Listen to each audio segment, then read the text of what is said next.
Résilience, définition. Capacité à surmonter des chocs traumatiques. Ces chocs, on peut toutes et tous être amenés à en vivre à un moment donné. Certains ont connu des épreuves qui ont donné à leur vie un nouvel élan. Des hommes et des femmes, des résilients.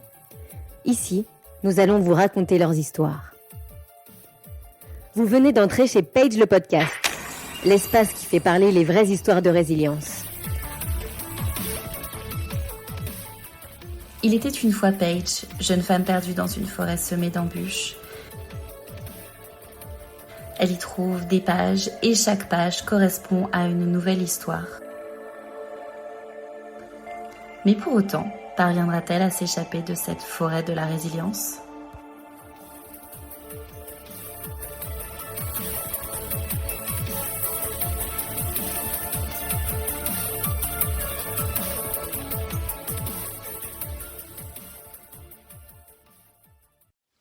Alors que Paige continue sa marche au cœur de la forêt, elle a soudain un flash. Elle revoit sa mère étendue par terre devant leur maison. C'était la dernière fois qu'elle la voyait. Paige se revoit courir à travers la maison, puis jusqu'au village le plus proche, appeler de l'aide, la police, les pompiers. Le temps qu'ils arrivent, sa mère avait disparu. Elle avait seulement 10 ans. Paige a un pincement au cœur qui la fait s'arrêter de marcher au beau milieu du chemin. Elle lève les yeux et voit un petit oiseau passer. En suivant la trajectoire de l'oiseau, elle aperçoit une nouvelle page se déposer en haut d'un arbre. Paige l'attrape et lit ce qui a été écrit dessus. Les mots suivants s'éclairent. Le bore-out, vécu par la résiliente Camille. Place maintenant à l'histoire de Camille. Je m'appelle Camille, j'habite près de Lyon. J'ai 30 ans et quelques mois. J'ai 2 chats, beaucoup de plantes chez moi. On pourrait dire que je suis devenue une plante addict, mais c'est une addiction saine, ça va. Sauf pour mon compte en banque. Pour moi, la résilience, c'est la capacité à pouvoir rebondir, à grandir après avoir vécu une épreuve difficile. Au printemps 2019, c'était quelque chose que j'avais déjà vécu sur ma précédente expérience professionnelle. Ça n'avait pas duré longtemps parce que j'avais pu me sortir de cette situation assez rapidement en changeant de travail. Et je ne pensais pas revivre ça une deuxième fois, mais c'est arrivé.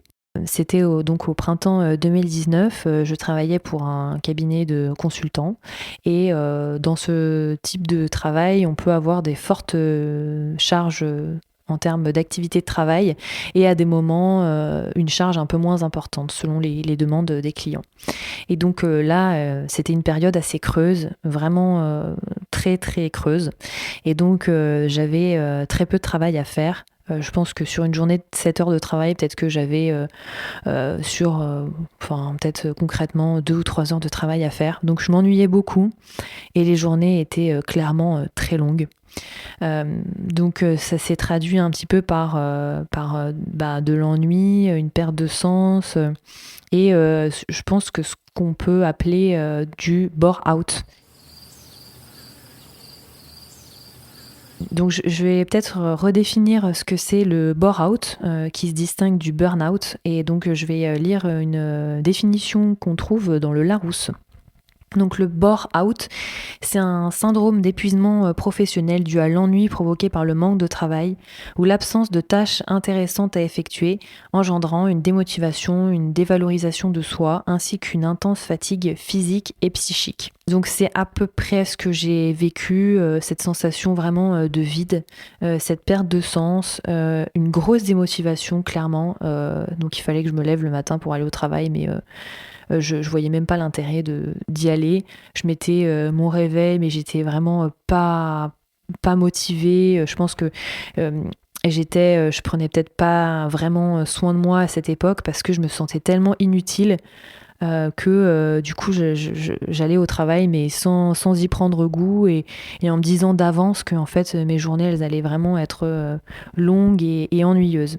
Donc c'est vrai que j'ai ressenti de l'ennui et j'étais malheureuse sur cette période parce que je me sentais vraiment inutile et ça rejaillissait aussi sur ma vie personnelle, c'est-à-dire que en fait, comme j'étais mal au travail, j'étais mal aussi dans ma vie personnelle, donc j'avais l'impression de plus avoir rien d'intéressant à raconter, que en fait, j'étais plus motivée non plus pour faire des choses qui me plaisaient dans ma vie personnelle, donc même de se réjouir pour regarder un film, une série, sortir avec des amis, je me disais non, c'est inutile. Enfin, vraiment, j'étais un peu triste constamment et un peu dépitée. Voilà, donc c'était une période où je me suis peut-être un peu renfermée sur moi-même, où je me questionnais aussi sur pourquoi est-ce que je vis des choses comme ça. Et voilà, c'était pas une période facile, ça c'est clair.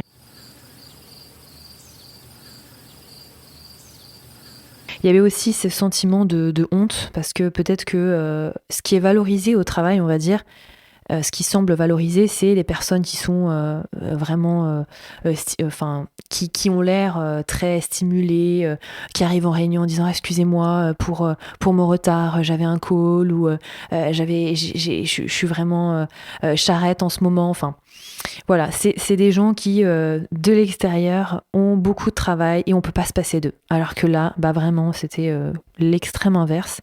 J'étais totalement pas stimulée. Et puis même, il y a ce sentiment de dire, j'ai fait des études, ce boulot, j'avais envie de l'avoir, j'avais envie de travailler dans ce cabinet. C'était vraiment un choix. Et donc, on se rend compte qu'en fait, on s'est planté, quoi. Que ça convient pas du tout à ce qu'on s'attendait, que malgré tout, moi, on peut se dire c'était un travail qui me plaisait, j'avais des compétences pour. Là, on en revient à même se remettre en question en se disant en fait c'est pas un travail qui est fait pour moi, je suis nulle, je peux pas continuer comme ça et voilà. Et donc il y a un passage où on se dit je suis pas bien dans ma vie, j'ai plus envie de sortir, je suis inutile. Après, c'est peut-être aussi de la colère, de ce sentiment de démotivation un peu dans tout. Et puis, il y a un moment où on en a marre et on a envie de changer. Et puis, on est quand même... moi, je me suis dit peut-être aussi à un moment, voilà, j'ai encore peut-être la vie professionnelle devant moi. Je peux peut-être changer de boulot ou faire en sorte que ma situation, elle change. C'était une période aussi, entre guillemets, propice parce que c'était au printemps, donc c'était la fin de l'hiver et le début du printemps, parce que ça a duré sur plusieurs semaines cette histoire. Mais donc au printemps, voilà, il y a les ventes de plantes, on peut acheter des fleurs, faire un potager, tout ça. Donc j'avais une collègue qui m'avait dit qu'elle était allée à une vente de plantes, que c'était l'effervescence parce que les prix des plantes étaient vraiment pas chers. Et donc je me suis dit ma vie est pourrie, est-ce que je sors de chez moi, je vais voir, même sans être très convaincue, parce que c'était une période où j'avais clairement rien envie de faire. J'y suis quand même allée. Et c'est là où il y a un truc qui s'est passé. Donc j'ai découvert toutes les plantes qui étaient proposées, les plantes qu'on pouvait mettre sur son balcon, des aromatiques, des super belles plantes avec des magnifiques feuilles. Je me disais, j'ai jamais vu ça. Et vraiment à un prix hyper accessible, donc je pouvais en prendre plusieurs. Et voilà, on va dire la passion a commencé là. J'ai plus loupé une seule vente de plantes, en tout cas de ce vendeur-là. J'y allais à toutes parce que en fait, je passais un bon moment, tout simplement. Je découvrais de nouvelles plantes, j'avais envie d'en acheter encore plus. Et puis, du coup, j'avais envie aussi comme ça me procurait du plaisir de m'occuper de plantes, de les voir grandir, de les rempoter. En fait, j'étais en train de découvrir une nouvelle activité qui me procurait du bien. En fait, je pensais plus à rien en jardinant. Et j'avais enfin l'impression de faire quelque chose qui me plaisait, de me sentir utile. Et puis voilà, la joie de voir une nouvelle pousse sur une plante ou de pouvoir utiliser son basilic pour se faire une petite salade. Voilà, donc j'étais en train de nourrir vraiment une nouvelle passion. Passion qui n'était pas forcément partagée largement par mon entourage ou des amis qui assistaient à cette addiction dévorante, on va dire. Et c'est en allant aussi sur les réseaux sociaux, en faisant déjà au début des recherches sur Instagram, sur des noms de plantes, sur des photos, en fait, j'ai découvert qu'il y avait vraiment une communauté de plantes addicts sur Instagram, mais vraiment hyper large et passionnante. Et donc, j'ai commencé moi aussi à poster, à avoir un compte. Et puis, j'ai dédié mon compte, qui avant était un compte général, sur, les voyages, tout ça. Vraiment, en fait, ma vie était tellement centrée sur les plantes, j'étais tellement, axée là-dessus que j'ai dédié mon compte, sur les plantes, à prendre des photos, voilà, des fleurs, des plantes que j'avais achetées et du coup à partager ça avec d'autres personnes. Et puis j'ai vu mon nombre d'abonnés, grandir, des likes tous les jours et en fait, c'est là où, j'ai de nouveau pu, c'est comme si je me sentais à nouveau utile et comme si j'avais de nouveau une place quelque part en me disant bah voilà, j'ai ma place dans cette communauté, je partage des choses que les gens aiment bien. Donc pour moi c'était positif et ça m'envoyait vraiment des good vibes quoi. C'était source de joie et de partage, voilà.